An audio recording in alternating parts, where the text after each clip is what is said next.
Syam mundar-mandir di dalam bilik. Malam itu terasa matanya sukar diulit. Pulang daripada restoran siang tadi, dia semakin gelisah. Masih terngiang-ngiang perbualan Yusun dengan rakannya tadi. Syam duduk di birai katil. Rambutnya dicengkam kuat. Kali ini dia pasti mayat perempuan yang dikorek kuburnya dan diambil minyak dagu itu adalah milik adik Yusun.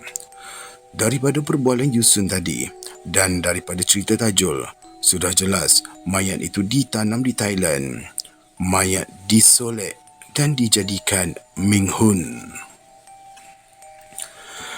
Masih segar dalam ingatannya, mayat itu seperti disolek tebal walaupun isi kulit wajah sudah agak mereput.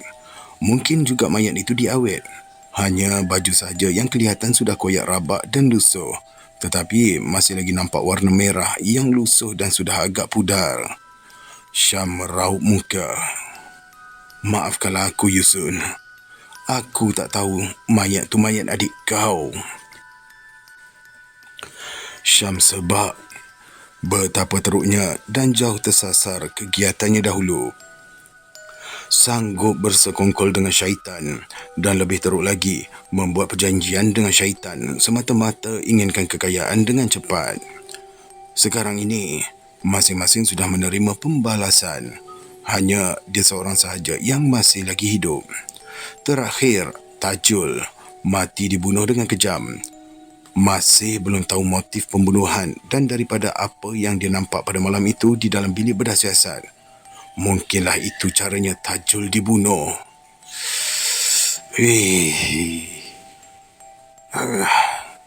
Syam menjerit sekuat-kuat hati. Syam. Syam tidak menghiraukan ketukan bertalu-talu dan laungan Afai. Syam, kau bukalah pintu ni. Laung Bidin pula. Pergilah, jangan kacau aku. Syam mencengkam kuat rambutnya. Seekor lalat keemasan terbang bebas di sekitar mukanya. Pergilah kau, mampus. Rasa geram Syam semakin meledak. Lalat tadi ditepis kasar dan hampir terkena. Tetapi lalat itu sempat mengelak dan terbang semakin meninggi. Nging, nging, nging, nging. Aku akan tetap bersamamu. Syam kaku. Pucat mukanya saat terpandangkan Min Hun yang sudah pun berdiri di sudut penjuru biliknya. Wajahnya pucat, bibir merekah dengan mata putih itu sedang merenungnya tajam. Baju merah dengan veil menutupi muka dan bertanjak di kepala. Persis seorang pengantin perempuan Cina yang pernah dilihat dalam satu laman sesawang dahulu. Engkau ni, kau nak apa, ha? Jerit Syam semakin geram. Senyap. Sunyi. Syam tunduk. Dia sudah tidak dapat hiraukan lagi kehadiran perempuan itu ataupun kini dikenali sebagai Ming Hun. Rambut yang kusut dicengkam semakin kuat. Kalau kau nak aku mati, kau bunuh je lah aku. Bunuh. Laung Syam sehinggakan rasa bergema seluruh bilik itu. Bum. Pintu ditendang dari luar. Meluru Bidin dan Apai ke arah Syam yang sudah terduduk sambil tunduk ke lantai. Bunyi dengusan kuat di telinga. Syam. Syam. Kau dah kenapa ni? Apai merapati Syam yang masih lagi tunduk. Kedengaran tangisan terisak-isak menggantikan dengusan tadi. Syam. Kau ni dah gila ke Syam, ha? Bidin pula yang marah-marah. Syam mendongak. Matanya merah menyala. Menyeringai giginya.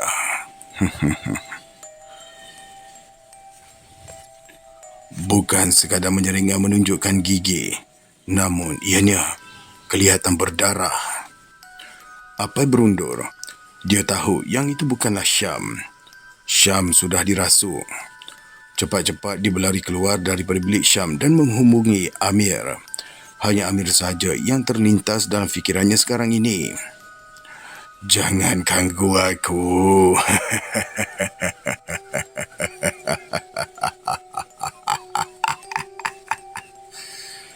Syam ketawa berdekah-dekah. Bidin yang dari tadi tidak berkutik hanya mampu menelan liur kelat. Bulat matanya melihat sahabat sendiri dirasuk.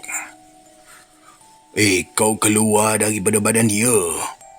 Bidin memberanikan diri berinteraksi dengan jin yang telah merasuk tubuh Syam.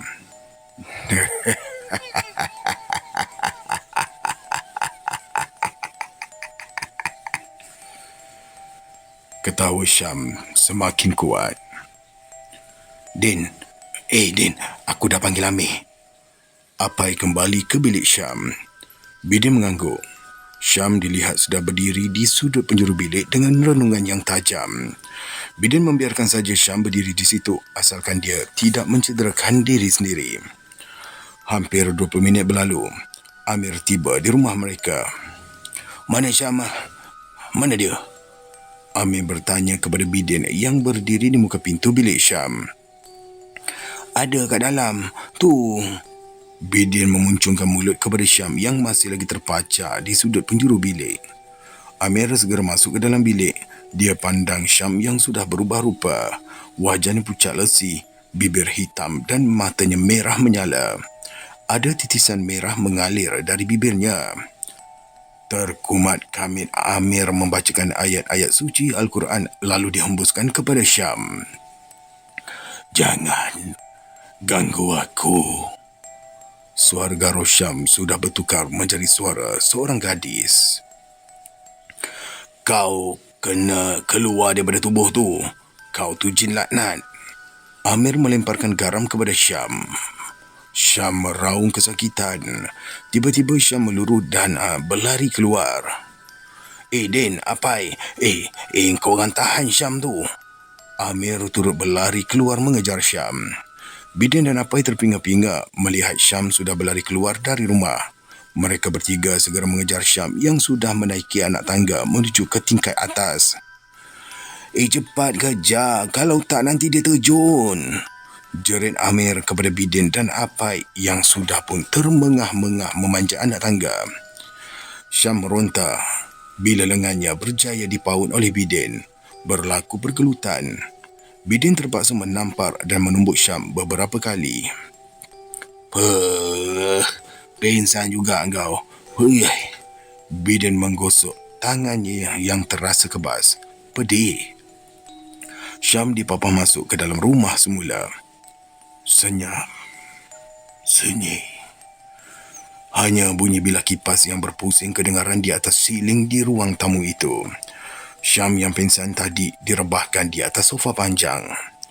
Amir menyapu muka Syam dengan air bacaan Yasin dan Al-Fatihah.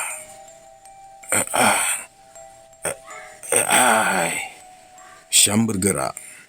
Apai dan Bidin cepat-cepat memegang tangan Syam. Bimbang Syam dirasuk sekali lagi. Apa dah jadi ni? Apa dah jadi? Syam memicit dahi. Dia membuka mata. Syukurlah kau dah sedar. Amir menepuk-nepuk bahu Syam. Syam bingkas bangun. Dia pandang sekeliling. Terasa berdenyut kepala. Jarinya menyentuh bibir. Cecair merah melekat pada jarinya. Darah. Syam terkejut. Yalah, engkau dirasuk tadi. Yang kau gigit bibir kau sendiri sampai berdarah. Kenapa? Teram Bidin yang sempat melihat kelakuan Syam ketika dirasuk. Syam menekuk muka, tunduk lama. Syam, kau banyakkanlah zikir, ingat pada Allah. Amir menenangkan Syam yang sudah menangis bak anak kecil. Apai dan Bidin hanya melihat Syam yang sudah tidak terurus. Sudahlah, biarkan jelas Syam berehat. Amir menyuruh Syam ke bilik semula. Syam menolak. Dia lebih rela tidur di ruang tamu. Aku temankan kau lah Syam. Bidin turut mengambil bantal dan menghamparkan tilam di ruang tamu. Amir, kau tidur sini malam boleh tak? Apai menahan Amir daripada pulang. Aku ni takut kalau Syam kena rasuk lagi, sambung Apai. Amir mengangguk. Kebetulan isterinya sudah pulang ke kampung kerana berpantang. Babe, terima kasih lah, babe. Terima kasih. Apai lega. Amir setuju menemankan Syam.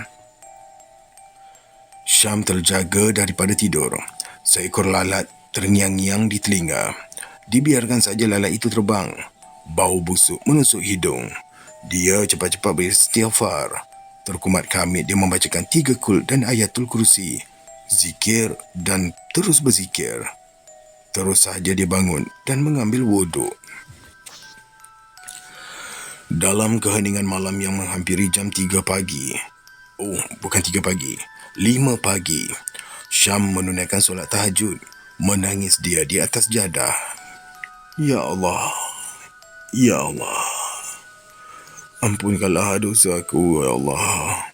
Ampunkanlah dosaku. Terenjut-enjut bahu Syam menahan sedu tangis. Amir tersedar daripada tidurnya.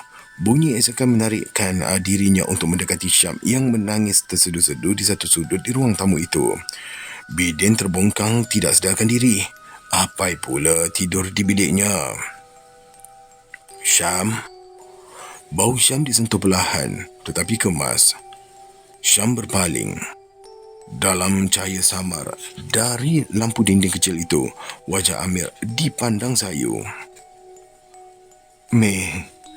Apa dosa aku ni akan diampunkan Allah ke? Allah ni maha pengampun, Syam. Allah suka kepada hamba-Nya yang bertaubat. Kau tu dah terpilih oleh Allah, diberi hidayah dan dibuka pintu hati untuk kembali ke jalan benar. Lembut Amir berbicara. Dia sudah biasa dengan orang seperti Syam yang dahulunya jahat dan ingin bertaubat. Harus ditangani dengan penuh hikmah. Aku ni berdosa. Mungkin ini pembalasan untuk aku. Syam mengesan air mata yang jatuh ke pipi. Kali ini dia tak mampu lagi menahan. Jangan fikir macam itulah, Syam. Setiap apa yang berlaku ni ada hikmahnya. Mungkin dengan berlaku semua ni atas asbab ini dan dengan izinnya, kau kembali ke jalan lurus mula. Fikir rasional. Semua ni atas kehendak Allah. Syam diam. Masih menahan sebab. Syam, aku ni sedia nak dengar. Aku tak sanggup tengok kau macam ni. Amir memujuk Syam menceritakan apa yang sudah berlaku. Aku ni dulu jahat. Amir masih lagi mendengar. Syam berterus terang tentang amoy yang sering muncul dalam dan mengganggu hidupnya. Jadi amoy itu selalu ikut kau lah, ya? Amir membuntang. Syam mengangguk. Esakannya cuba ditahan. Syam, kalau kau rasa tak okey, kau jangan paksa diri. Aku ni bila-bila masa boleh dengar. Amir cuba mententeramkan Syam. Tak apa. Kali ni, aku dah bersedia untuk menceritakan semuanya. Syam menarik nafas dalam. Air mata disapu. Aku selalu diganggu. Amoy itu muncul dengan pakaian merah. Macam pakaian pengantin perempuan Cina zaman dulu. Mukanya pucat, bibir merkah dan mata putih. Aku takut. Syam memulakan cerita. Amir masih lagi menadah telinga mendengar. Aku bingung. Buntu. Aku search kat internet pasal pengantin perempuan Cina tu. Seram sejuk aku bila aku dapat tahu yang pengantin perempuan Cina yang pakai baju merah dengan penutup muka jarang dengan tanjak di kepala tu sebenarnya adalah mayat yang disolek. Orang Cina sebut Ming Hun. Pakaian perempuan tu pula sebiji macam dalam gambar yang aku tengok kat internet tu. Syam mencapai telefon bimbitnya dan menunjukkan foto Ming Hun yang sempat dirakam dari satu laman sensawang. Amir terdiam. Nampaknya kes Syam bukan lagi kes biasa. Dia tahu, bila melihatkan mayat yang dipuja, memang sukar untuk melepaskan diri daripada diganggu. Melihatkan pada foto itu, Amir teringat, dahulu dia pernah ditawarkan oleh seorang ahli perniagaan Cina yang ingin mendapatkan khidmatnya menyolek mayat anak perempuannya yang mati bunuh diri. Banyak gangguan yang terjadi sepanjang proses itu. Mungkinkah Syam juga mengalami keadaan yang sama? Satu lagi, lalat warna keemasan tu. Setiap kali lalat tu muncul, Ming Hun tu akan muncul. Bau busuk. Amir menggeleng. Dia berfikir sejenak apa yang telah didengar daripada Syam tadi. Kau ada buat apa-apa tak?